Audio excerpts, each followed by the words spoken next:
Boa noite a todos. Esse é o nosso encontro do dia 19/3/2021 e eu gostaria de passar a palavra agora para o Jader. Jader, é com você, querido. Bem, boa tarde a quem está no Brasil, boa noite a quem está na Europa. Tá? Um prazer estar aqui. Nós vamos passar a leitura de um texto que Humberto nos enviou sobre revelação. Tá? Então vamos lá. Mesmo de um ponto de vista teológico, revelação possui muitos conceitos, status de validade. Por exemplo, os gregos tinham entendimento muito difuso do que seria a revelação. Eles reconheciam certa autoridade de mitos e profetas, entre parênteses, oráculos e poetas, mas em graus variáveis. Algumas pessoas achavam aquilo mera poesia, enquanto outras achavam que se deveria acreditar literalmente em tudo. A variação, portanto, era maior que a dos judeus em relação à Torá. Esse povo, aliás, ajudou a formatar muito do que entendemos por revelação. Um ato que vem claramente de Deus na nossa direção, do qual somos meros receptores. A ideia de passividade e que não se discute a revelação tem muito a ver com essa visão, mas os judeus também analisavam-na e discutiam-na de modo que a aceitação cega não era característica dos doutos, desde, pelo menos, a era dos fariseus. Com a evolução do pensamento filosófico científico, cada vez mais era exigida a análise racional da Bíblia, que foi pioneiramente feita por Guilherme de Ockham, o da navalha, John Wycliffe e John Huss. Esses três assumiram que a Bíblia deveria ser interpretada pela nossa consciência e não pelas tradições da Igreja. Com Erasmo de Roterdã, acrescentou-se outro elemento. A Bíblia não seria verdade garantida, mas documento produzido por mãos humanas, falíveis, e qualquer trecho dela pode estar errado. Na linha de Erasmo, foram apresentadas noções muito arrojadas, como as de Spinoza, Locke e, finalmente, Lessing, criador da teologia racional. Kardec é herdeiro desse movimento de livre e crítica interpretação da revelação. Ok? Vocês querem comentar esse texto antes de eu passar para a parte da ciência na Gênese?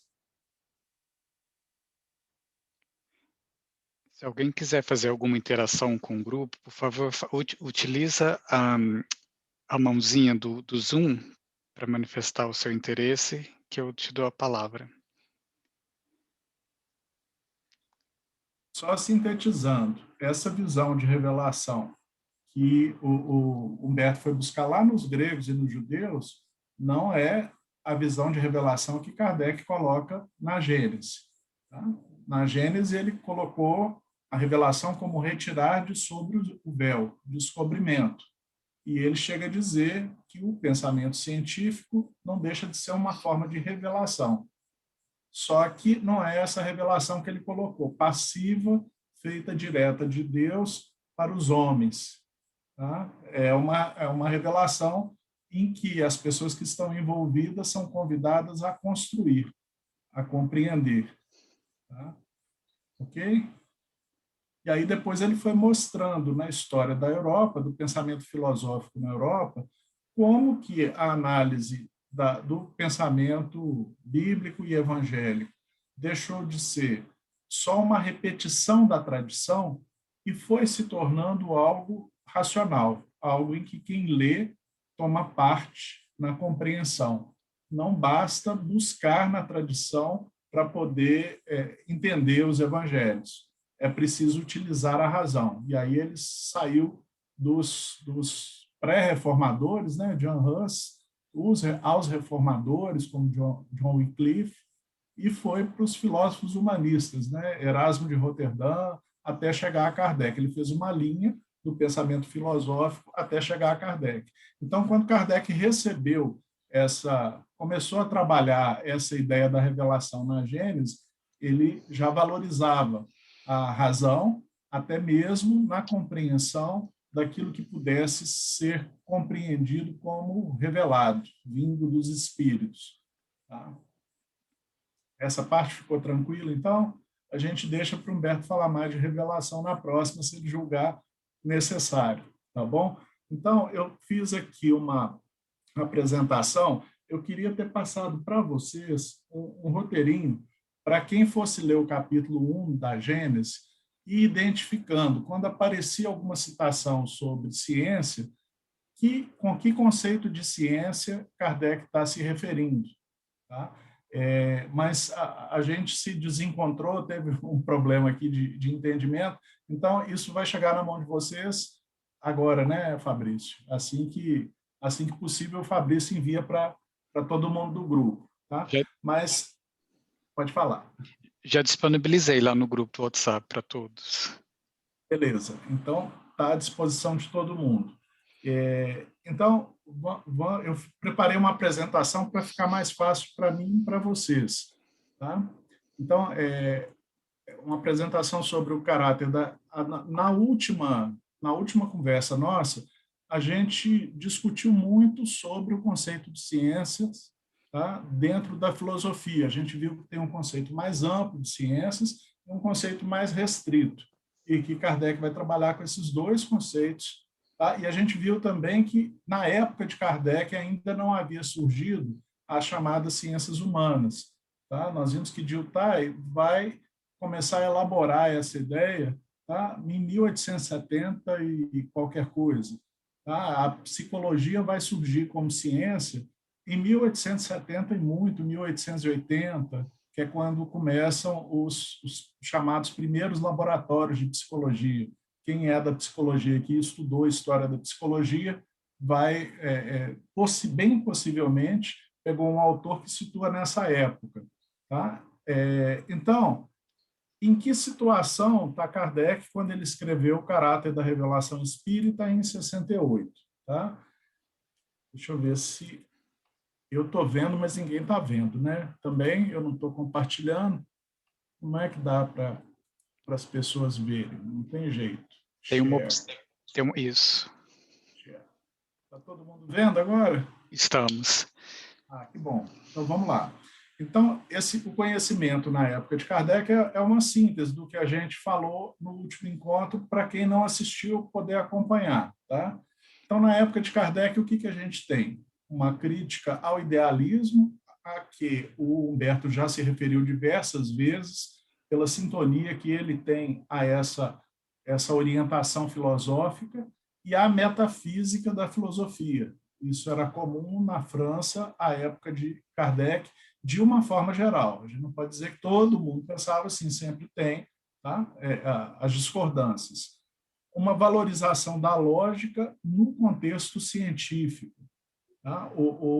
Eu falei do positivismo. Tá? Um dos autores positivistas na Inglaterra, ele começa com a lógica e vai trabalhar a questão da lógica medieval até chegar no conceito de ciência semelhante ao Comte, tá? O Stuart Mill. A articulação do racionalismo ao empirismo é uma empreitada que foi feita pelo Kant. Até antes dele, eram escolas, vamos dizer assim, rivais. E ele, mais ou menos, estabeleceu formas de conhecimento que podem ser construídas a partir do empirismo e formas de conhecimento que são construídas com o uso da razão. Tá? O método indutivo, o método dedutivo, tá? Entre outras coisas. Inúmeros avanços das ciências naturais. Então, a física avançou, a astronomia dentro da física, tá? Avançou, tá? A química avançou, e à medida em que as pessoas iam vendo os avanços da ciência, existia uma empolgação no século XIX com as ciências naturais. As pessoas acreditavam que as ciências naturais iriam resolver os problemas do homem, que elas iriam avançar, e à medida em que avançassem, elas iriam resolver todos os nossos problemas. Tá? Junto a isso, existia uma herança da Revolução Francesa, na qual existia um mal-estar com o cristianismo na França, tá? Que Humberto já falou para nós que não aconteceu bem assim na Alemanha e na Inglaterra, mas existia um mal-estar. Um dos textos que eu tenho lido é a biografia do Flammarion. Tá? Tem diversos livros de autobiografia escritos por Camille Flammarion, que foi discípulo de Kardec, era astrônomo na França no século XIX. E o Flammarion, ele tinha aquele incômodo com o pensamento cristão. A gente vai lendo na biografia dele, ele mostrar que a ciência descobriu uma série de coisas no campo da física, por exemplo, ou no campo da geologia, tá? Que a igreja pensava de forma diferente e que a ciência colocava de forma muito clara, difícil de ser discutida. Então, além das incursões que a igreja tinha sobre as ciências naturais, tá? Houve uma espécie de reação à ética, à moral cristã, a tudo que estava, de alguma forma, associado à igreja. Tá? O pensamento com bases matemáticas e estatísticas, tá? Se mostrou a matemática era vista pelos positivistas e pelos cientistas daquela época de ciências naturais como a linguagem da ciência, aquilo que poderia dar para a gente a objetividade, o objetivismo. E com a objetividade a gente poderia encontrar leis. Então a ideia de leis nas ciências naturais está muito ligada à matemática. Vamos ver se a gente anda. Bom, a escola positivista retirou o espírito e a mente como objetos da ciência, bem como algumas ideias consideradas metafísicas. Então, para eles, o que existia era o que a gente via. Tá? Não tem mente, mente é uma ilusão. Tá? Espírito ou alma, tá? É algo dos estados anteriores do conhecimento e não do estado científico. Então, eles fizeram um recorte. A ciência é a ciência da matéria. É o estudo da matéria que permite a gente obter conhecimento. Então, o que existe é a matéria. Então, eles foram além de um recorte para fins de estudo. Tá? Existia, na época de Kardec, a hermenêutica, e ainda não existia uma metodologia para ciências humanas, como Dilthey, que já falei. E a psicologia também não havia nascido. O que existia na França era uma área da filosofia, tá? Eu estou colocando aqui toda construída sobre ideias, tá? Entre aspas, tá? Ou seja, construída a partir da reflexão filosófica que se intitulava psicologia. E existia também, de um outro lado, uma área da medicina que estava surgindo junto com a psiquiatria e dos estudos sobre magnetismo e sonambulismo, que se auto-intitulava também psicologia. O momento de nascimento da psicologia da França, um momento vamos dizer assim, de consolidação da psicologia na França como ciência, foi o Congresso de 1900, do qual participaram Leon Denis e participaram Gabriel Delane, além de outros. Tá? Então, é isso que a gente tinha na época de Kardec. Por que eu estou fazendo essa revisão? Tá? Para a gente ter bem claro que Kardec tinha acesso a certos conceitos da sua época e não tinha acesso a conceitos que vão ser construídos depois dele. Mas Kardec estava lidando com um objeto que não era matéria, que são os espíritos. Concordam comigo? Então, ele começa a ver que esse objeto, talvez com alguma adaptação do método experimental, se pudesse estudar esse objeto. Mas a terminologia, a única coisa que ele tem para falar em termos de metodologia são os termos que eram utilizados pelos cientistas da época. Tá? E aí, então, a gente vai ver como é que alguns termos são problemáticos. Tá? Vamos lá. Então, o que Kardec tinha para fazer uma teoria do conhecimento? Tá? Para fazer uma teoria do conhecimento que explicasse como é que o espiritismo foi construído, ele tinha as ciências naturais, positivismo, E dentro disso, o que a gente tem? A ideia de causa e efeito. Tá? A análise matemática dos fatos, para encontrar regularidades, por exemplo. O raciocínio indutivo, o que é isso? Eu observo uma sequência de fatos que acontecem depois de uma certa sequência de fatos. Se os fatos antecedentes não acontecem, os consequentes também não acontecem, então eu estabeleço uma relação, tá, de causa e efeito e generalizo. Quando eu generalizo, sempre que acontecem tais conjuntos de fatos, em tais condições, logo a seguir acontecem tais fatos, eu estou estabelecendo uma lei. Tá? E esse era o grande desejo, era a forma com a qual os cientistas viam que o conhecimento podia avançar à época de Kardec. Então, o indutivo vai dos fatos para as teorias. Tá? Ele se propunha à época a integração entre as ciências. Então, da matemática, eu uso os elementos para construir a astronomia. Dentro da astronomia, eu descubro as leis da física. As leis da física têm que ser articuladas com o pensamento químico. Então, a química não pode ir contra a física, e a biologia se usa da física e da química para poder se constituir como ciência. Então, eu vou entrelaçando as áreas de conhecimento. Tá? Isso dá força para o conhecimento. E no positivismo existia essa hierarquia entre as ciências a partir da matemática, nesse rumo que eu coloquei, que acabei de apresentar aqui. Existia a época, Kardec tinha acesso à hermenêutica, tá? E é por isso que ele vai se preocupar com o que diziam, o que dizem os espíritos. Então, qual que é a diferença entre explicação e compreensão em teoria do conhecimento? Tá? A explicação, ela é resultado da observação de fatos e do emprego de uma teoria, de uma lei. Então, o Valdemar é engenheiro eletricista.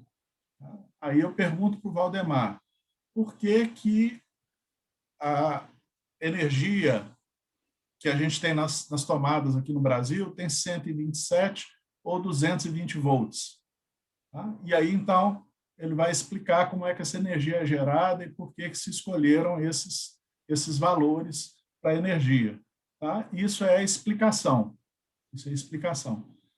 A compreensão é o seguinte: o que a pessoa que está conversando comigo quer dizer? Qual o sentido daquilo que ela me fala, daquilo que ela me explica?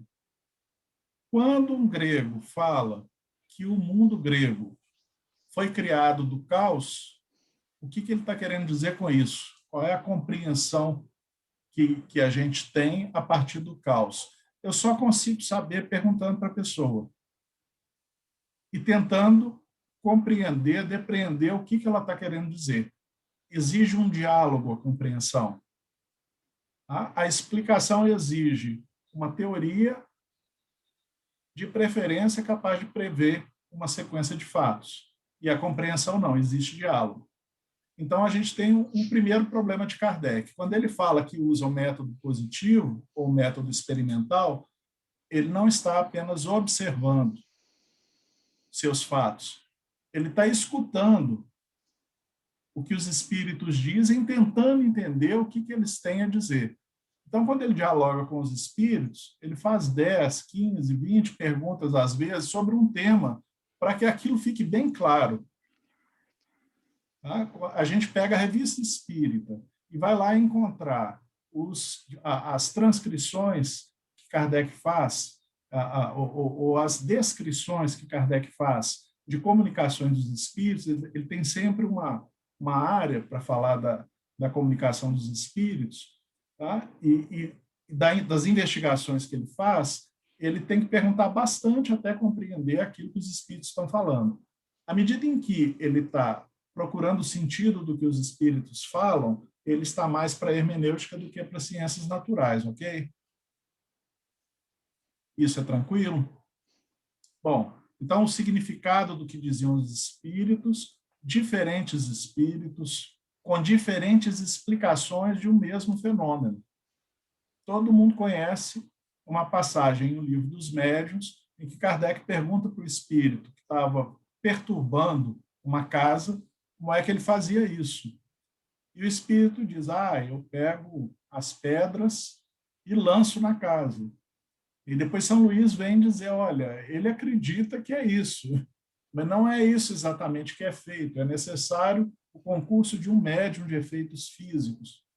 Então, além de compreender o que os espíritos dizem, Kardec precisa identificar os espíritos, é por isso que ele criou uma escala espírita. E é preciso saber qual o grau de compreensão que o espírito tem do mundo invisível onde ele se encontra.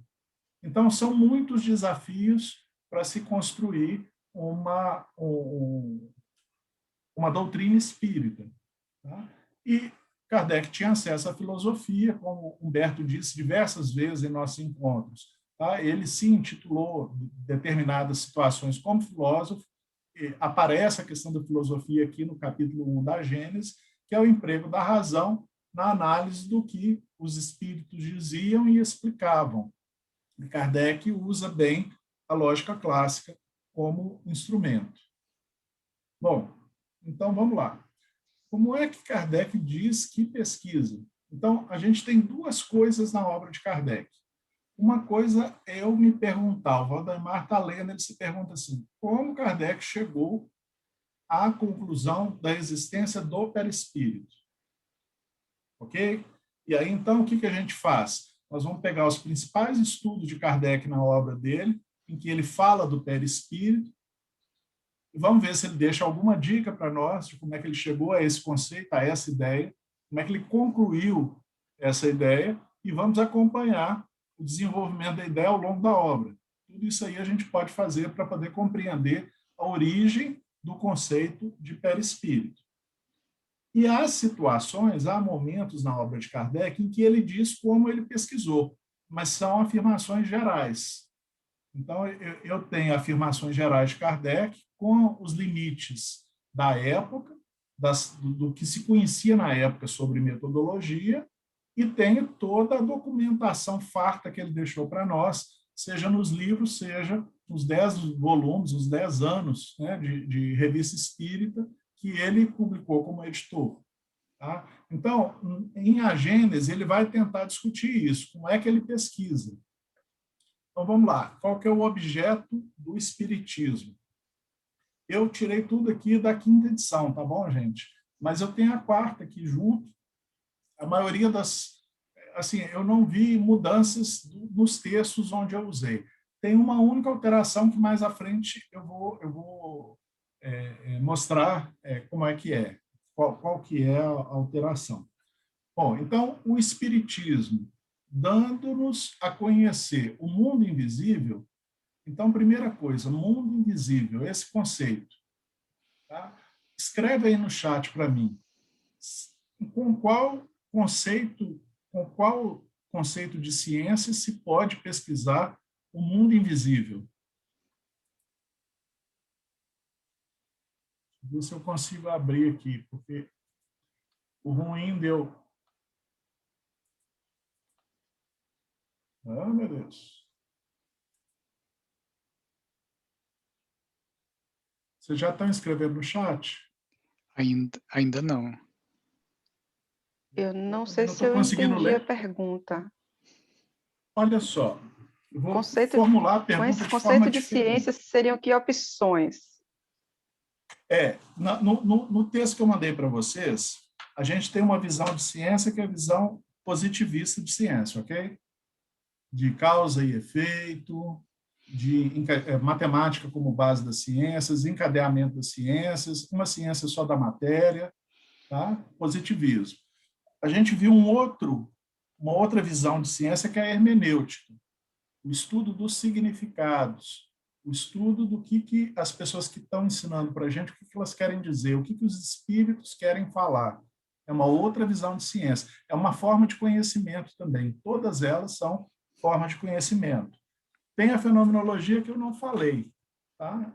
E eu posso ter outras visões de escolas filosóficas. Tem a Eliana aí, que estuda filosofia, tem um monte de gente aí que conhece filosofia e que pode falar. Agora, quando um cientista se propõe a conhecer, ou um filósofo, a conhecer um mundo invisível, existe um mundo invisível, e esse é o meu objeto de estudo, eu vou estudar esse mundo invisível. E esse mundo ele não é invisível só porque está fora do alcance dos sentidos, não. Ele é invisível porque ele está baseado num outro princípio, que não é a matéria, que é o princípio espiritual. Ele está usando o positivismo para poder fazer ciência quando ele diz que vai estudar o mundo invisível? O que vocês acham? Eu estou apanhando aqui o Se você, Fabrício. se você quiser ver o comentário que o pessoal está fazendo no chat, você para de fazer o share screen, que aí você volta para o chat. Então, eu achei o chat. Achou? Só que não tem... isso seria positivismo. Mas o positivismo de um mundo invisível não seria. Um mundo imaterial, não material, não seria. A ciência é a ciência do material. Aí vocês vão falar assim, mas a física, vamos fazer um negócio mais fácil para eu dar o exemplo. A biologia descobriu micróbios, tá? Formas de vida que a gente não consegue enxergar a olho nu. Tá? Mas como que ela descobriu isso? Então, uma das formas que ela descobriu por observação foi aumentar a capacidade de visão do olho através de um instrumento chamado microscópio. Aí, com o microscópio, eu consegui descobrir um monte de micróbios e comecei a descrever esses micróbios, a classificar esses micróbios. Aí é positivismo. Se eu amplio simplesmente os 5 sentidos, é positivismo. A física chegou numa esquina de sinuca, porque ela começa a estudar fenômenos e coisas que ela não consegue observar diretamente. Então, ela vai fazer experimentos para, a partir dos resultados, conforme a teoria explicativa, ter uma posição a favor ou contra uma teoria. Então, isso é uma coisa que hoje a gente sabe também, que não existe observação com um observador sem uma referência teórica. Se vocês colocarem um microscópio na minha frente, eu vou conseguir ver alguns micróbios lá no microscópio. Se o microscópio estiver devidamente iluminado, no foco certo, eu vou ver alguma coisa, mas eu não sei o que é. Eu nunca estudei essas coisas. Tá? Se vocês, nós, para um médico, por exemplo, enxergar um ultrassom, ele tem que aprender a ver o ultrassom. Senão, as imagens aparecem, a gente pensa que talvez possa ser o órgão tal ou o órgão qual, tá? Mas nós não temos conhecimento suficiente para discriminar naquelas coisas que a gente vê o que é que a gente está vendo. Então, hoje a ciência sabe que o ato de observar é um ato que pressupõe conhecimento. Quando se vai fazer medicina, psicologia, fisioterapia, todos nós começamos o curso estudando anatomia, que é o quê? Dá uma geral, dá nome para tudo que tem no corpo, para a gente ser capaz de distinguir as coisas. Depois a gente estuda fisiologia, para quê? Para saber como é que essas coisas que a gente viu no corpo funcionam, como é que elas se relacionam. Eu preciso disso tudo para lá na frente poder fazer medicina, poder enxergar um paciente que me apresenta uma série de queixas e saber que sinais eu devo observar nele. Ok, gente? Então, o mundo invisível, se ele existe, ele está mais para a filosofia, tá? Ou para a hermenêutica do que para o positivismo. Tá? Quando Kardec falou isso, aqui ele já não tem amizade com o positivismo. Deixa eu voltar aqui para o meu texto, ver se eu consigo ler. É só mexer aqui as janelas. Oh, meu Deus. Então, o Espiritismo, dando-nos a conhecer o mundo invisível que nos cerca, e no meio do qual vivíamos sem o suspeitarmos, assim como as leis que o regem. Essa ideia de um mundo invisível regido por leis. Vem de qual das ideias de ciência que a gente viu? Da filosofia em geral, da hermenêutica, área da filosofia especificamente, ou do positivismo? Vamos colocar assim. O que vocês acham? Todo mundo tem o direito de chutar. Opa, já tem um monte de coisa aqui. Não, vamos lá. Então, a Eliana Haddad colocou a ciência hermenêutica para a primeira pergunta, não é isso, Eliana? Que você se referiu à ciência hermenêutica, certo? Certinho. Seria fenomenologia e método indutivo? Perguntou a Luciana Farias. Luciana, você está falando de fenomenologia e método indutivo o quê? O mundo invisível ou as leis? Fala aí, Luciano. Vocês estão com medo de falar? Pode não, falar mas é porque no celular, ou você fica no chat, ou você vai para o microfone. Eu estava no chat para o microfone. Entendi, desculpa. É minha incompetência tecnológica aqui, Luciano. Você está falando de fenomenologia e método indutivo, mundo invisível, é isso? Para o mundo visível, o método indutivo, ele não se refere diretamente quando ele fala da existência de um mundo invisível. Mas eu acho que você está certa quando diz que ele vai chegar a essa conclusão a partir do emprego do método indutivo, mas usando a hermenêutica, tentando entender o que os espíritos estão dizendo através dos médiuns. Mas e a questão da história da causa inteligente do efeito inteligente? Porque antes dele entender o espírito, ele tinha que concluir que o espírito era um ser inteligente, para a partir daí aplicar a hermenêutica, não? Sim. Ele precisava saber que ele está conversando com uma pessoa capaz de linguagem. Né? Foi aí que eu achei que ele chegou a isso. Foi assim, aí que eu achei que ele usou o positivismo para concluir que existia um efeito inteligente, para daí ele ir para o método indutivo e hermenêutica para conversar. Não, porque se ele usa o positivismo e chega à conclusão de que há um efeito inteligente, ele acabou de deixar de ser positivista. Ele está dizendo que os espíritos existem, que os espíritos não são uma ilusão, igual os positivistas falavam. Quando ele diz que Deus existe, ele deixa de ser positivista. Por quê? A ideia de Deus, de uma divindade, está lá no primeiro estado do Conte. Ok? Agora, você vai me dizer, ele partiu de observação e escuta, e a partir da observação e escuta, ele chegou à conclusão de que os espíritos são inteligentes, partiu, concordo com você. Estamos juntos. Ok, Lu? Entendi, obrigada. Cristiana Prada. Metodologia que estuda o invisível. Talvez a metodologia que estuda as ondas, propagação das ondas, mas no tempo de Kardec seria somente efeitos da eletricidade e do magnetismo. Essa questão, Cristiana, quando um físico estuda as ondas, ou ele propõe que alguma coisa é onda, ele tem uma forma de mensurar o fenômeno ondulatório.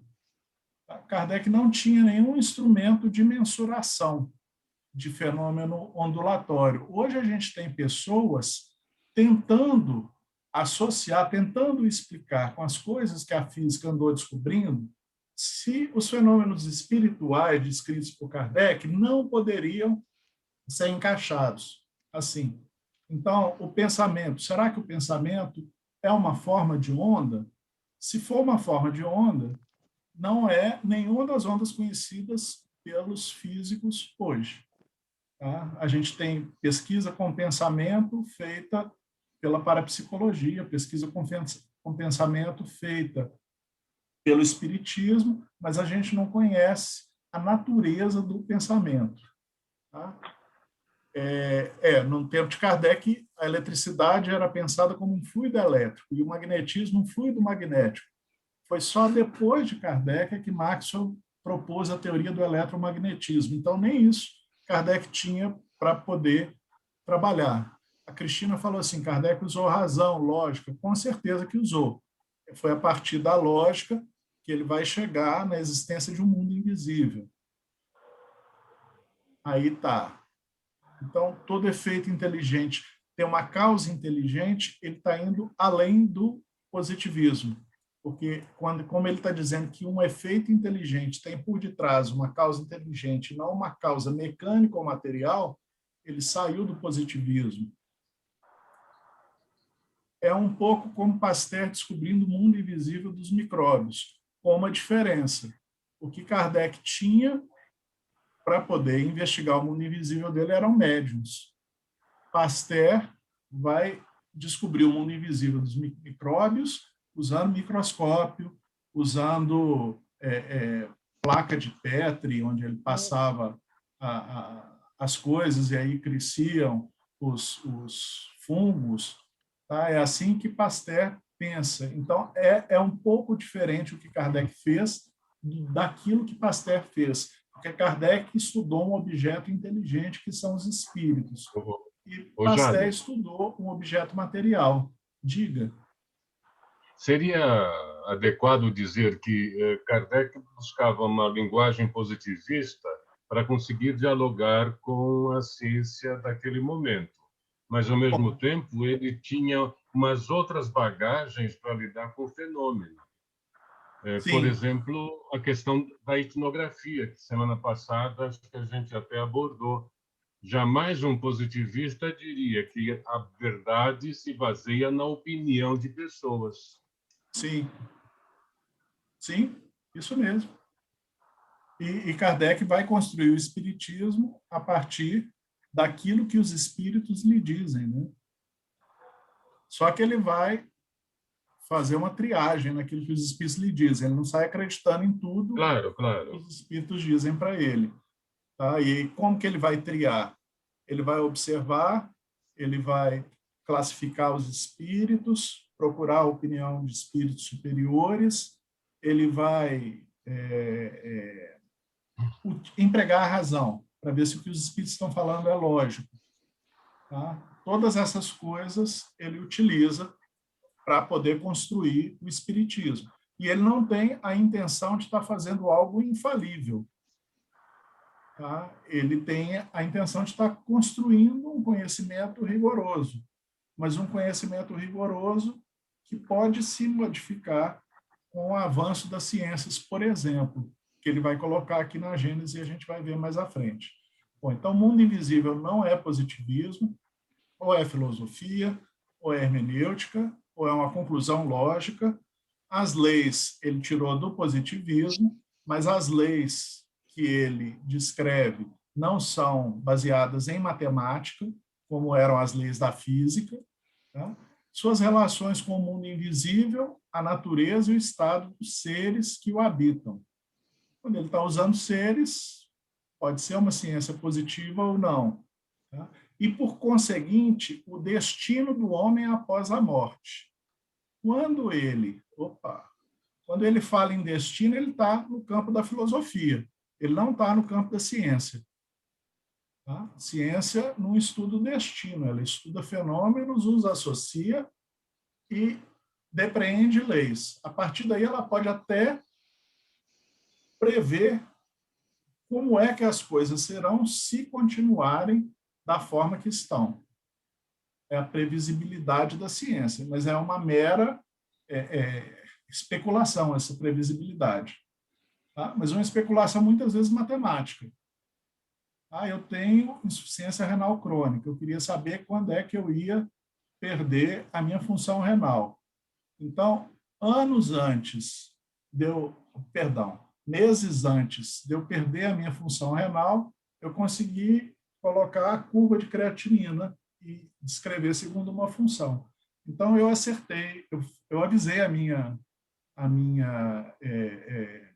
nefrologista que eu iria perder em novembro a função renal. Ela falou assim, não faz o mínimo sentido.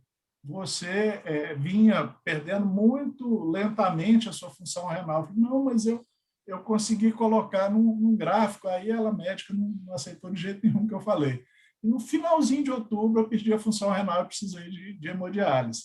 Mas o que é isso? É mediunidade? Não, não tem nada de mediunidade. São fenômenos que a gente foi descrevendo e que se comportavam segundo uma curva. Aí eu posso pensar lá no tempo 10, 11, 12, tá? O que é que vai, como é que vai estar essa curva? Ah, vai estar assim. Ok, gente? Então, o destino do homem após a morte é uma verdadeira revelação na acepção científica da palavra. Então, olha só, aqui ele não está usando a palavra revelação no sentido de revelação de Deus, de revelação divina. Ele está dizendo que o Espiritismo é também uma revelação científica. Tá? Ok? Com que conceito de ciência que ele está usando? O conceito amplo. Tá? Podemos ir para frente? Nossa, está cheio de coisa aqui no chat. Vamos deixar essas coisas mais para o final, senão eu não termino essa parte inicial. Nós temos 15 minutos para eu terminar aqui. Então, vamos lá. Então, ainda na Gênese, olha só, Kardec fala em revelação divina e revelação científica. Ele distingue revelação divina de revelação científica. E lá no item 13 ele põe: a revelação espírita tem duplo caráter. Participa ao mesmo tempo da revelação divina. Por que o Espiritismo é uma revelação divina? Então, Kardec explica lá no texto. Ele entende que é uma revelação divina porque o aparecimento dele foi providencial. Ou seja, de alguma forma, aqueles espíritos que se organizaram para poder perturbar aquele tanto de médium no século XIX, né, de alguma forma atendia o desejo de Deus. É isso que ele está dizendo. E os pontos fundamentais foram dados pelos espíritos. Mas ele é também uma revelação científica. Por quê? Porque Kardec não é apenas um codificador. Ele não pegou apenas o que os espíritos falaram e codificou. Tá? Ele retirou coisas que os espíritos disseram que não respeitava a lógica. Tá? Ele viu que espíritos diferentes tinham opiniões diferentes, então ele conseguiu explicar, teoricamente, por que um espírito pensa uma coisa e o outro pensa outra. Ele nunca se baseou na informação de um só espírito. Ele sempre procurou diversos espíritos falando sobre o mesmo tema. Tá? Então, é uma revelação científica porque todos podem ter acesso, é construída com observação e pesquisa, e olha aqui o termo observação, está no sentido do século XIX, usa o raciocínio, usa o livre-arbítrio, pode ser examinada, não é dogmática. Tá? Isso aqui tudo é Kardec falando, o Espiritismo não é dogmático, não são verdades que você tem que crer, quer você concorde ou não concorde. O Espiritismo é algo racional, construído. Você pode examinar, pode perguntar por quê, pode ir lá tentar observar. Tá? Sempre que o Espiritismo tem esse caráter, ele faz parte da revelação científica. Bom, uma outra coisa que a gente tem aqui. Bom, deixa eu ver a nossa hora aqui. Eu vou saltar esse slide. Eu não vou ler o slide, não, senão vai ficar cansativo. Mas, essencialmente, o que Kardec está dizendo aqui no item 18, no item 16? Tá? Ele está dizendo, primeiro, que eu entendo que Kardec está adotando uma posição dualista aqui. Ele diz que existe um princípio material, tá, que é o elemento que gera todas as transformações da matéria, e um princípio espiritual, tá, que é aquilo que gera pensamento, sentimento, e que, unido ao princípio espiritual, você cria os seres orgânicos e o ser humano, tá? Que é o princípio espiritual. Então, ele trabalha com dois princípios no universo, ou na natureza: o princípio material e o princípio espiritual. Da primeira para a segunda edição do Livro dos Espíritos, ele põe aquele conjunto de questões lá, 23, 24, 25, 26, para explicar isso. Na primeira edição, ele não faz essa explicação didática de princípio material e princípio espiritual. Da segunda edição para frente, ele sente a necessidade de esclarecer melhor. E por que ele fala em princípio espiritual, ou espírito com E minúsculo, e depois vai falar em espírito desencarnado, seres inteligentes da criação, a partir da questão 76, espírito com E maiúsculo, na primeira edição. Então, ele diz que o Espiritismo não descobriu nem inventou o princípio espiritual. Aqui ele está falando do princípio espiritual. Mas foi o primeiro a demonstrar, por provas inconclusas, a existência. Então, ele diz que o Espiritismo é o primeiro a dizer: a inteligência não é fruto do cérebro. A inteligência não é apenas a ação dos neurônios no cérebro. Existe a inteligência imaterial. Existe a inteligência que é capaz de se comunicar conosco através dos médiuns. A inteligência que vive no mundo invisível, no mundo dos espíritos. Tá? E ele vai dar demonstrações disso. Então, ele fala, no item 18, elemento material e elemento espiritual. Esses dois, os princípios, as forças vivas da natureza. Isso, para mim, é um dualismo. Não sei se o Humberto vai concordar comigo ou não. Tá? O objeto do espiritismo, ou seja, o que o espiritismo estuda? É o conhecimento das leis do princípio espiritual. Então, a ciência que ele está falando aqui é a ciência experimental, a ciência que cabe dentro do positivismo estreito, ela estuda o princípio material e suas transformações, e o espiritismo estuda o princípio espiritual. E ele diz, lá no item 18, o espiritismo e a ciência se completam reciprocamente. Por quê? Porque se eu não compreender como é que funciona o organismo, eu não vou entender como é que o espírito é capaz de se manifestar através do organismo. Se o cérebro estiver estragado, eu posso ter um espírito joinha, tá? Mas ele não vai conseguir falar através do corpo. Eu estou ficando velho. Tá? E aí, então, os neurônios já não devem estar funcionando direito. Eu começo a esquecer algumas coisas que eu não esquecia quando eu era mais jovem. Eu sei que a maioria de vocês não está passando por isso, sou só eu que estou passando por isso. Tá? Então, a ciência vai explicar a neurologia, o funcionamento do cérebro, o espiritismo vai compreender a ação do espírito sobre o corpo, ou a interação dos espíritos no mundo espiritual, ou a influência de espíritos desencarnados sobre encarnados. Tudo isso aí é objeto do espiritismo. E uma coisa completa a outra. Legal, gente? Tem gente que pergunta assim, olha, o Kardec falou que o espiritismo, os fenômenos espíritas não são do campo da ciência, tá? Não são objeto da ciência. Por que ele falou isso? Porque se eu estudo química, eu conheço química, mas eu não entendo de espiritismo. Isso não me dá autoridade, eu posso ser o melhor químico do mundo, isso não me dá autoridade para falar sobre espiritismo se eu não tiver estudado espiritismo, porque é uma forma de conhecimento diferente, de um objeto diferente ao objeto que eu, químico, estudei. Então, químico pode falar de espiritismo? Não pode. Físico pode falar de espiritismo? Não pode. Quem pode falar de espiritismo? Quem estudou o fenômeno espiritual, as obras de Kardec, os estudos que vieram sendo feitos, tá, sobre os espíritos, é essa pessoa que está habilitada a falar sobre o espiritismo, a compreender o espiritismo.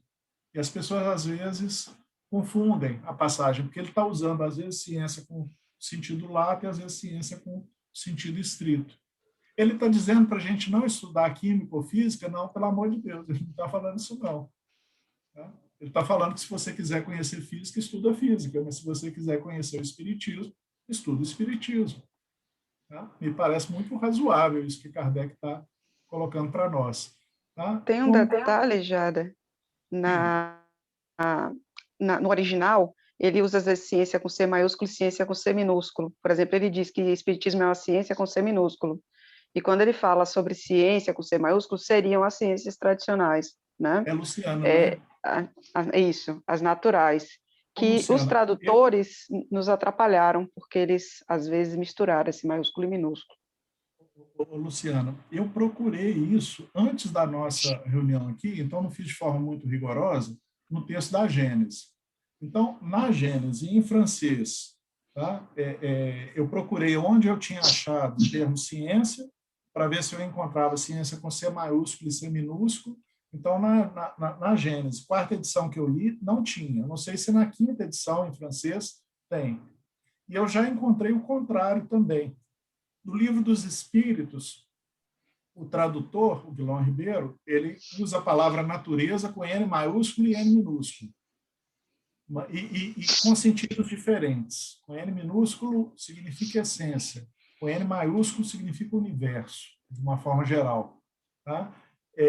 Mas, assim, isso era a interpretação do Guilherme Ribeiro, porque eu fui a Kardec e lá no francês eu não encontrei. Então, a gente precisa fazer um estudo mais detalhado, né, para poder ver essas questões. Mas é uma dica boa, é um caminho bom. Eu vi no original do que é o Espiritismo, realmente. Na Gênesis eu não prestei atenção, mas eu posso dar uma olhadinha e depois eu mando no grupo. Tranquilo. Na minha quarta edição, os termos ciência, esses todos que eu coloquei aqui, está tudo em minúsculo, tá? Todos eles. Ele não distinguiu maiúsculo e minúsculo. Agora, espírito com E maiúsculo e minúsculo, eu também só achei no Livro dos Espíritos. Eu não encontrei isso nos outros escritos de Kardec. Eu não sei se ele abandonou essa distinção que ele fez no Livro dos Espíritos. É motivo para a gente estudar mais à frente. Legal? Aí você mostra para a gente, sem problema. Eu mudo de opinião fácil. É só você me dar as evidências que a gente muda de opinião. Ninguém precisa ser dogmático, não é isso?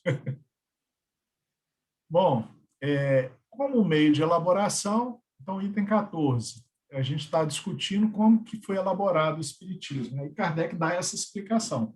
Como meio de elaboração, o Espiritismo procede exatamente da mesma forma que as ciências positivas, aplicando o método experimental. Tá? Então, cuidado, positiva não quer dizer positivista.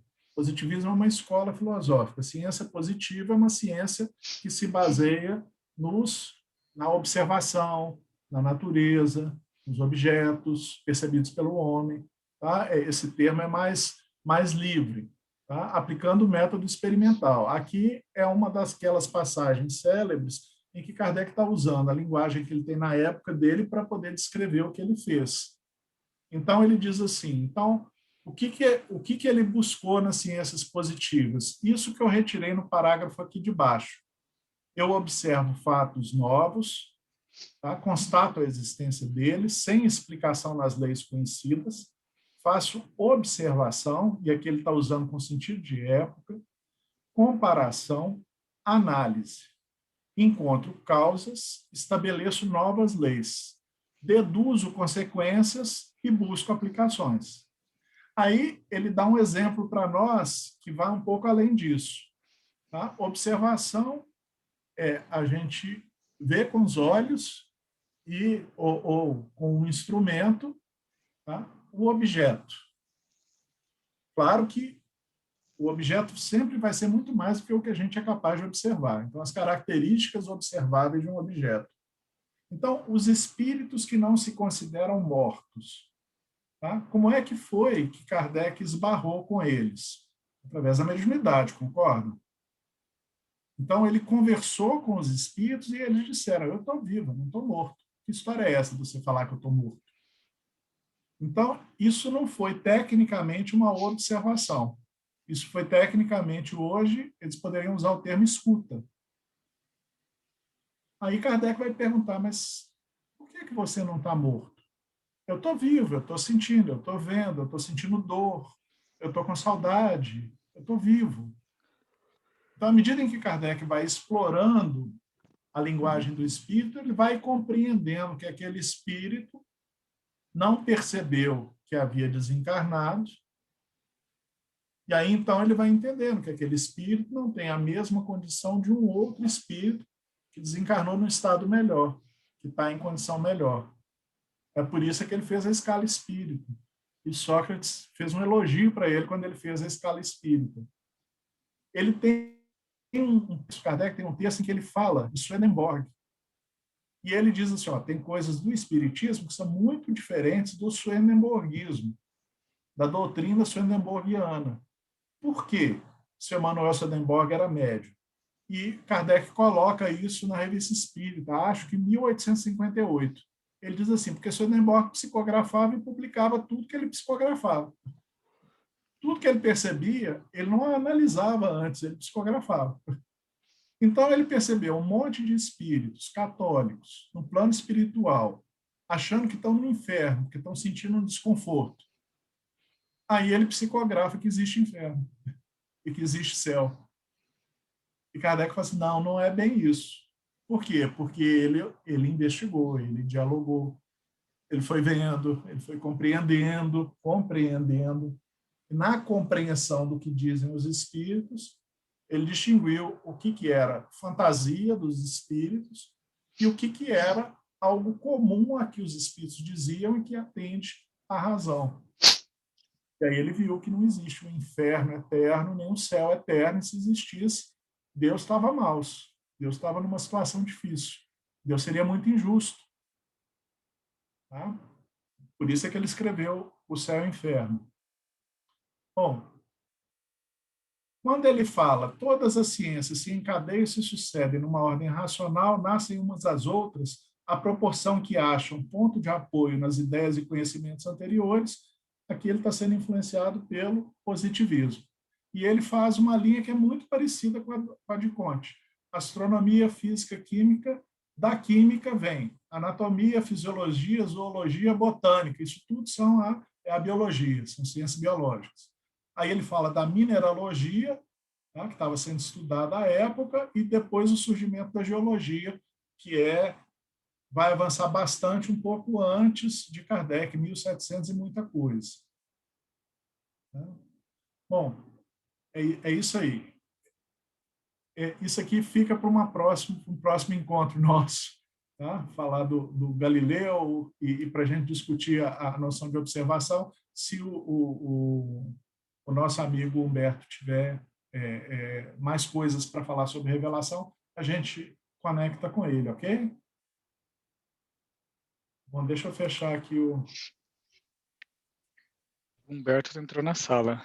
Eu teria, se a gente tiver um pouquinho de tempo. Humberto! Tudo bem? Alguém te evocou? Eu estava te assistindo pelo menos os últimos 15 minutos, um pouco mais. Então, você viu minhas provocações, pode responder todas, tá? Posso responder todas, mas eu vou preferir fugir e focar no aspecto religioso da revelação. Né? Foi um pouco aquilo que eu falei no nosso chat, né? E que, de fato, é extremamente complexo, abre para uma grande gama de possibilidades de interpretação.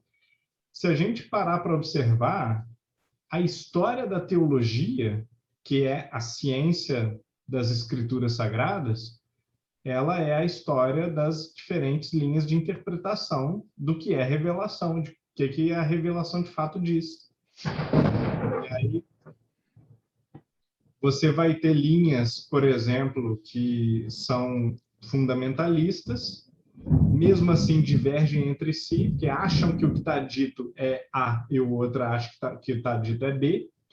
Você tem linhas que dizem, bom, a revelação ela é a revelação de Deus, mas não tem como saber se foi exatamente isso que Deus quis dizer, que a gente sabe é o que o profeta diz.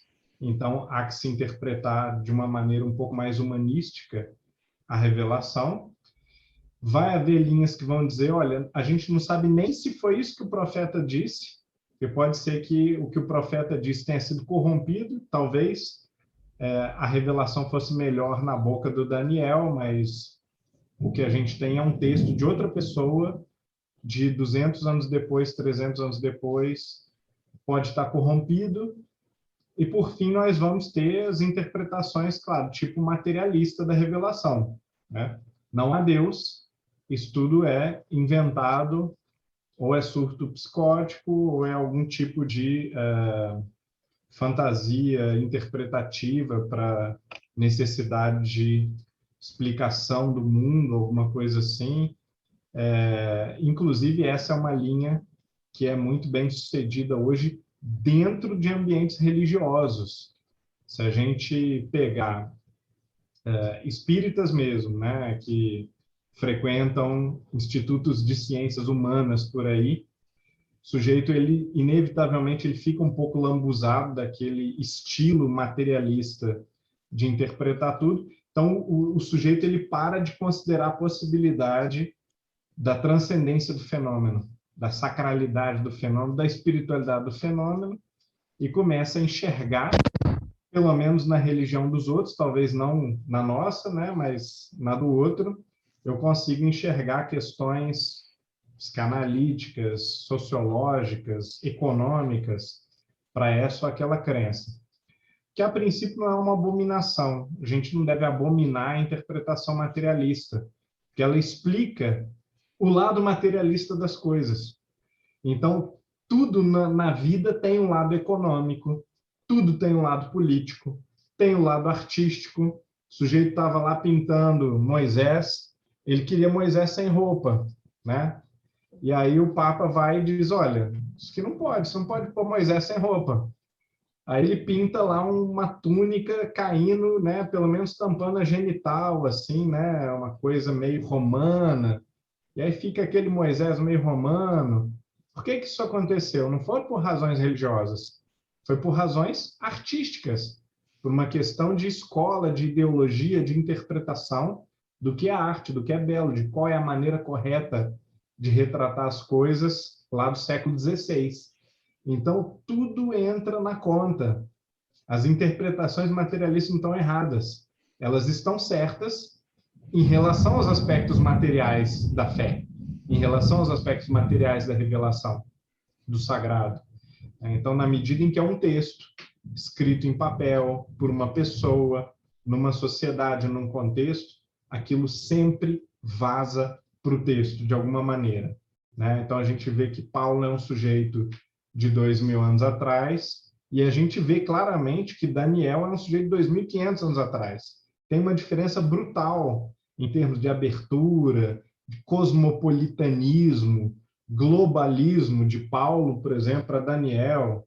E Daniel vivia numa sociedade globalizada já, numa sociedade multicultural, na Babilônia. Então, quer dizer, tudo isso complexifica a interpretação das escrituras. Os bons teólogos sabem disso e fazem isso.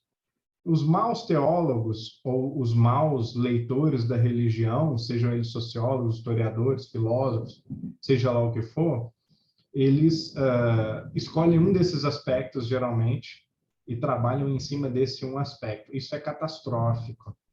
É a fonte de quase toda a tragédia, é trabalhar em cima de um viés interpretativo, de um único aspecto do fenômeno religioso, considerando aqui o fenômeno religioso a revelação, e não as nossas experiências espirituais mais cotidianas, assim, mais normais, né?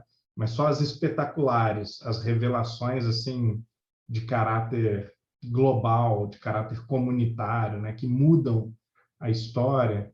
Então, na geração, por exemplo, de Occam, Hus e Wycliffe, abriu-se uma primeira fresta na armadura da igreja, que era dizer, olha, a escritura é infalível, é a palavra de Deus, mas a interpretação da escritura talvez não seja a que a igreja dá. Talvez a igreja esteja pouco corrompida demais para fazer a interpretação correta da escritura. Isso não foi pouca coisa. Esses caras, eles eram quase fundamentalistas. Wycliffe, com certeza, era um sujeito assim, com tendências ao fanatismo, mas ele fez uma coisa muito grande para 1380. Ele abriu essa brecha na armadura da igreja.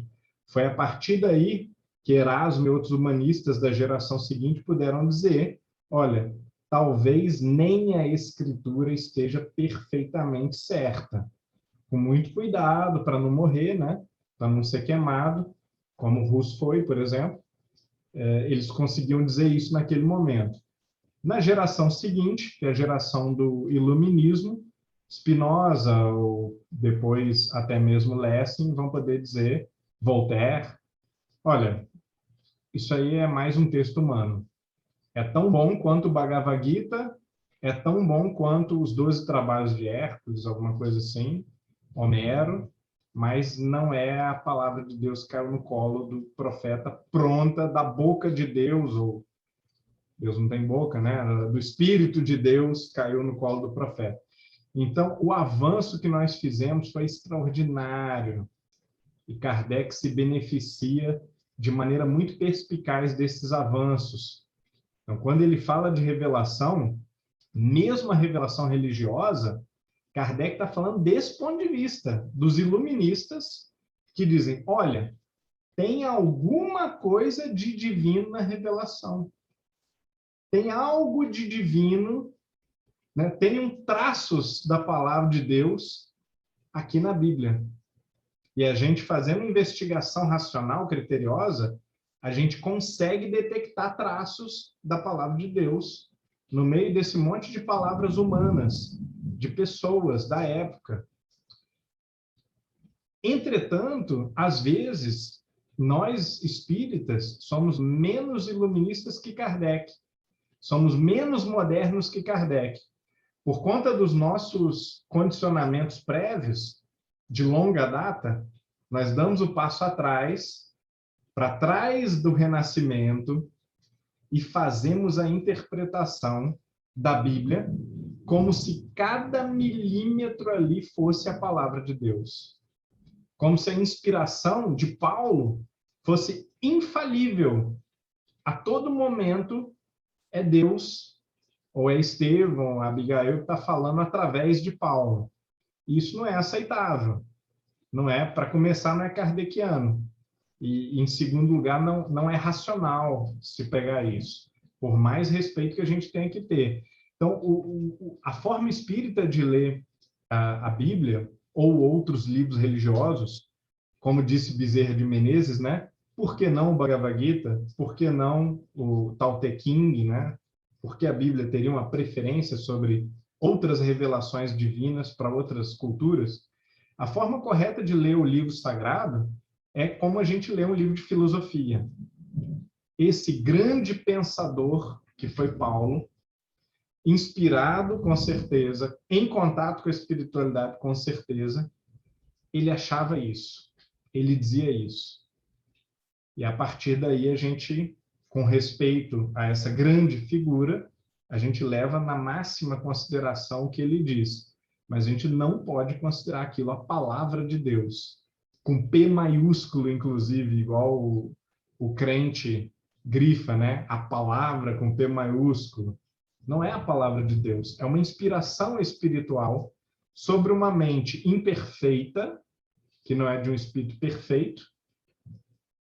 Os evangelistas e Paulo não são, então por aí a gente já sabe que, ainda que a gente tenha Jesus na mais alta conta do maior espírito que já existiu, a gente não sabe quais palavras dele estão ali preservadas. Isso aí deveria ser uma poderosíssima vacina crítica para as nossas disposições em relação ao caráter religioso da revelação, para não falar de tudo que o Jader falou, que é o caráter, digamos assim, científico da revelação, o caráter racional mesmo, do progresso e do desvelar da verdade através do nosso esforço. Então, a visão kardeciana sobre a revelação religiosa é de que ela não é tão passiva, de que ela não é algo sobre o qual o ser humano não trabalha. Ela é mediada também pela razão, ela é mediada pelo nosso filtro intelectual. Eu vou ficar por aqui também para não estourar muito tempo, mas eu acho que isso é importante a gente pontuar para a gente entender onde está o espiritismo, não apenas numa linha do tempo filosófica, mas também numa linha do tempo teológica. Onde está o espiritismo na história das religiões ou na história da teologia? Está num lugar muito exótico, muito peculiar, muito anormal, a ponto de que quem diz com certo nariz virado, com certo tom de desprezo, vocês não são cristãos. Essa pessoa não está muito errada. Ela tem bons argumentos teológicos para dizer que o espírita não é um bom cristão. E faz parte do conceito de revelação a adesão a esses elementos não criticáveis, não racionalizáveis da revelação.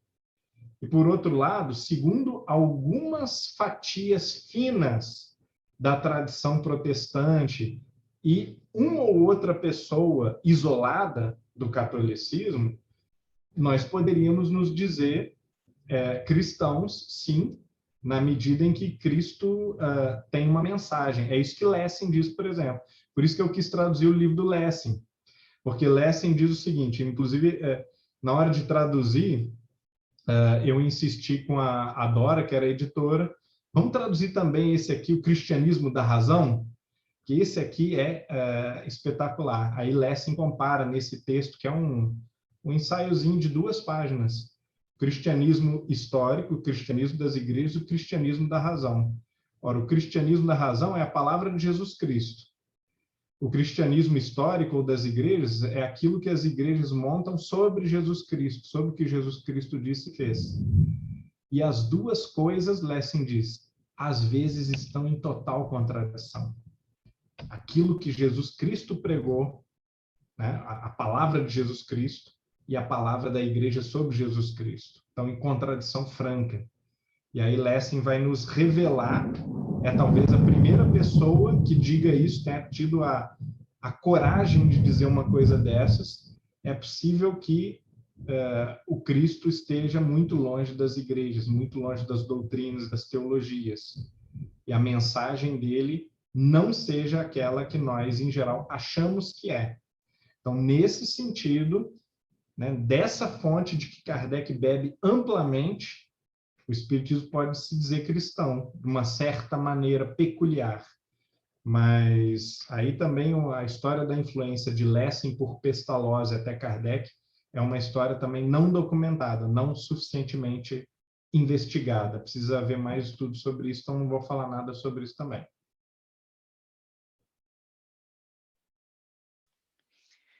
Gratidão, Humberto. Jader, você tem alguma consideração final para você falar com o grupo?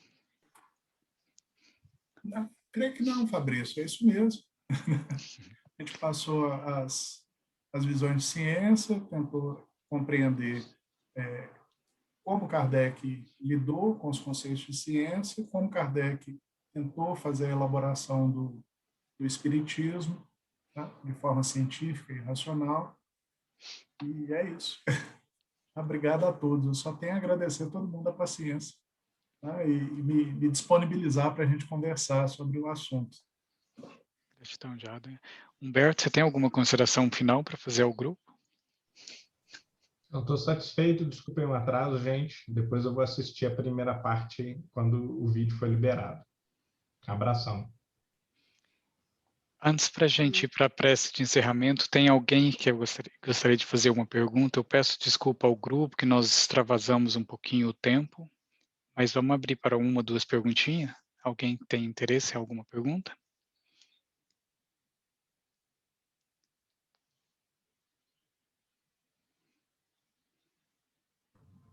Eu posso perguntar? Sim, vá à frente. É o seguinte, eu queria saber se, como Kardec coloca, né, a revelação divina e a revelação humana, né, se foi justamente por causa desse nome, revelação divina, que tem tanta confusão em cima de idolatrias, por ser divina, porque o divino, pelo que o Jader explicou, é no sentido de ser um progresso dentro do próprio conhecimento da humanidade, veio ao seu tempo certo, né? E não que seja uma coisa de Deus que você tem que respeitar, no sentido que foi Ele que mandou através dos espíritos.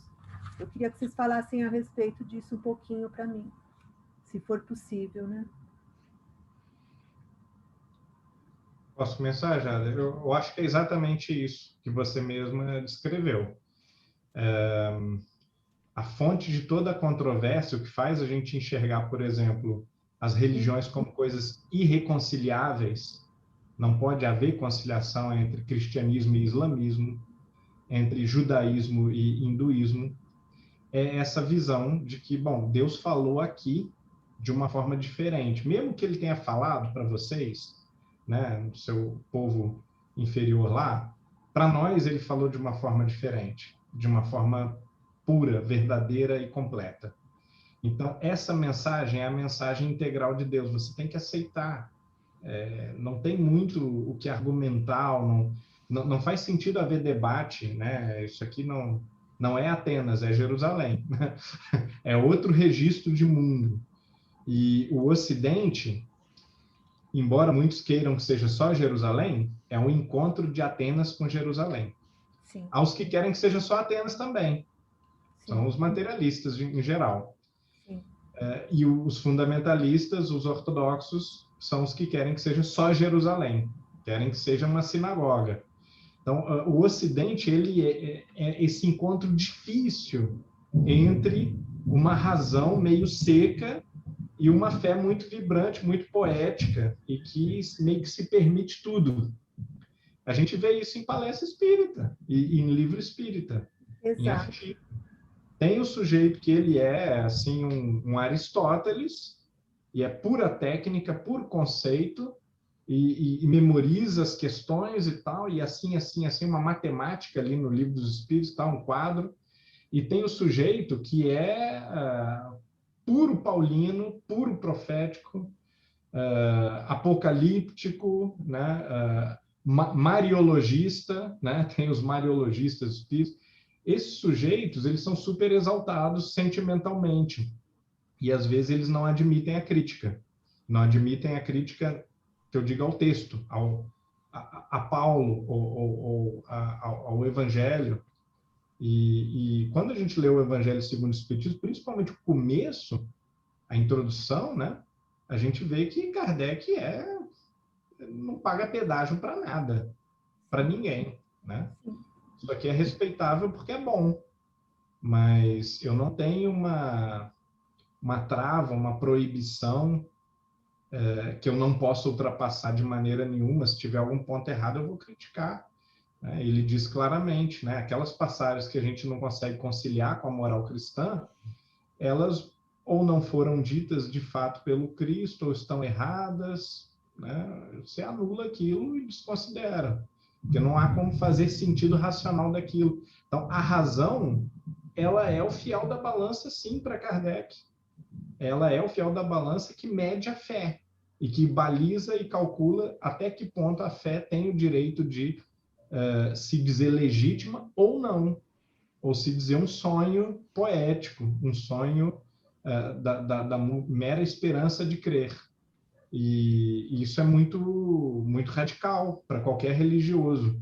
É por isso que o religioso está certo em olhar esquisito para o espírito. Quer dizer, vocês querem entender tudo, vocês querem explicar tudo. Quem já não ouviu isso? Muito, né? Tem um problema que é um intelectualismo assim que mata a fé, e aí a gente tem que virar e dizer, esse é o nosso problema. Né? Kardec queria ficar no meio, entre Jerusalém e Grécia, entre Jerusalém e Atenas. E nesse meio, o ortodoxo religioso não se sente bem, não admite viver, e o racionalista também, puro, não admite viver também. Obrigada. Jader, quer falar alguma coisa?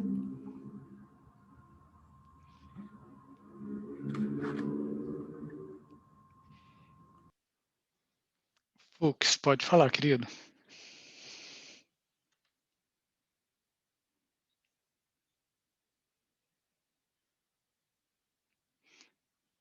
Fux, você está no silencioso.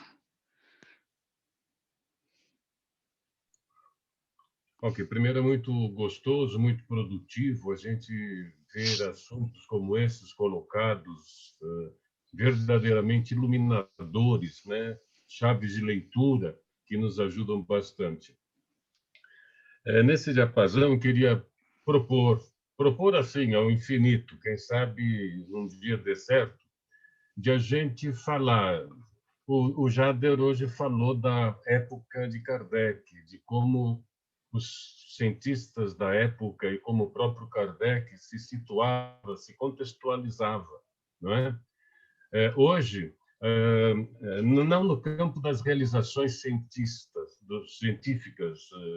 mas sob o ponto das filosofias da ciência, que hoje trazem novas luzes a esse trajeto. Thomas Kuhn, Feyerabend, Lakatos, Popper. Quem sabe um dia a gente discute o que hoje essas filosofias da ciência nos ajudariam a entender o que seja a ciência espírita. É mais uma proposta, não é um aceno para alguma coisa que possa vir no futuro, do que propriamente uma questão, uma indagação.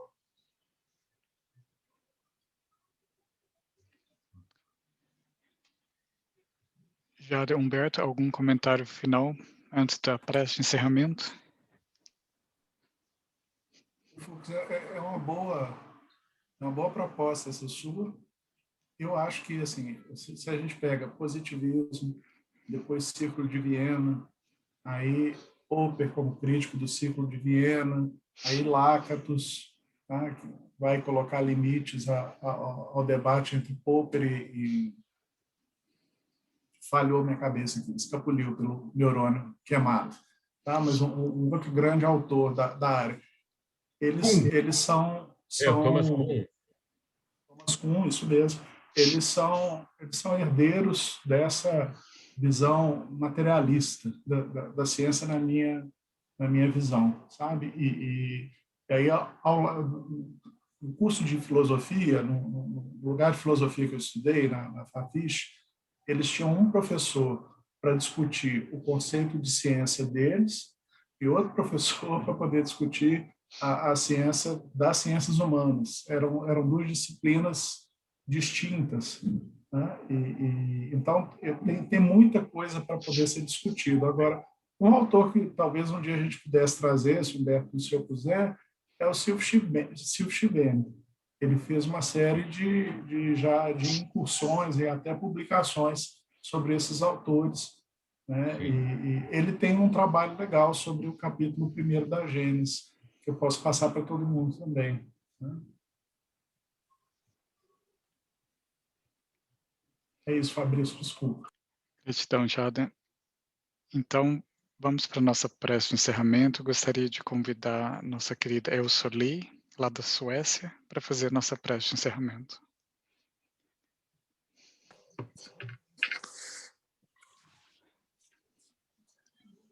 Senhor Jesus, nós vamos assim com nossos corações, né, unidos, depois dessa linda, maravilhosa explanação que tivemos, agradecendo, Jesus querido, ao Senhor Jade, também suas inspirações, ao Humberto amado, ao Fabrício, de todos nós, querido amado de todos nós, pedindo, Senhor, que nos envolva nesse instante, envolvendo a toda a humanidade nesse instante, Senhor, voltando o vosso olhar sublime sobre o nosso planeta, sobre a humanidade, que passa por essa dura provação coletiva, que nós sabemos, Senhor, que é para aliviar, na realidade, os nossos perispíritos, pedindo, Senhor, da luz, que a vossa paz amorosa envolva todos os corações necessitados, todos aqueles que estão lá nos respiradouros, nas UTIs, e estão lutando por suas vidas no Brasil, aqui mesmo, nos Estados Unidos, e agora sabemos que também muito forte na Alemanha, em muitos países, Senhor, ainda existe essa provação muito grande, que tal nós sabemos ainda por quanto tempo. Senhor misericordioso, envolva-nos, porque somos muito pequenos e necessitamos, Senhor, do vosso amparo, para que nós tenhamos força e nos resignarmos, não ficarmos assim em desespero, porque não adianta, e que possamos também lembrar daqueles que pedem seus queridos, pedindo nesse instante a Mãe Maria Santíssima, Senhora, Mãe da humanidade, que possa envolver, ó Senhora, com vosso consolo maravilhoso, com vosso olhar, ao envolver todos aqueles que perderam seus queridos, que possam dormir, Senhora, e encontrar-se com eles para saber que estão vivos, que estão bem. Assim como pedimos também a Dona Isabel Amada de Aragão, para que ela possa estar retirando também aqueles que partem pelo desespero, pela depressão, inclusive crianças, pelo estado alterado da consciência, pedindo a queridas que possam eles serem retirados, resgatados, pedindo, Senhor, também pelos nossos irmãos, senhoras caridosas, iluminadas, pedindo também por aqueles que desesperadamente pedem por amparo, por ajuda, porque eles estão conscientes do mal que fizeram na terra aos seus semelhantes e, consequentemente, a si mesmos. Pedindo ao Senhor, ó Mãe Maria, que eles possam ter a chance que estão pedindo, porque estão arrependidos realmente, de um dia poder, depois de prepararem-se, um dia poderem voltar numa nova reencarnação. Ó Mãe, pedindo também por todos aqueles que sentem na alma as agruras. Eles vivem, estão aqui vivos, mas sentem o desespero de sofrer, principalmente os jovens, a dureza, o peso da depressão. Ó Senhora, que eles possam ser amparados, que eles possam ter a condição de perceber os espíritos queridos que vão em toda parte, insuflando a vontade dos estudos, de jogar futebol, de fazer coisas que possam retirá-los daquele estado meditabundo. E assim vamos com amor nos nossos corações também, agradecendo todas as dádivas que temos recebido em nossas vidas, que são tantas, Senhor, são tantas, e nem lembramos que temos tanta coisa linda, que é o fato mesmo de viver, de acordar de manhã, que possamos lembrar sempre, Senhor, de agradecer por haver aberto os olhos para mais um dia de recomeço. E assim, com carinho, nós vamos agradecendo nesse instante o vosso amparo e agradecendo por toda essa maravilha que é o fato de ter tido essa condição de estar aqui nesse evento lindo, maravilhoso. Vos pedimos, Senhor, e vos agradecemos. Que assim seja. Gratidão, Exuli. Então, pessoal, gostaria de desejar uma boa noite a todos e encontro com vocês daqui 15 dias, nessa sexta, na outra, né? Até logo. Grande abraço.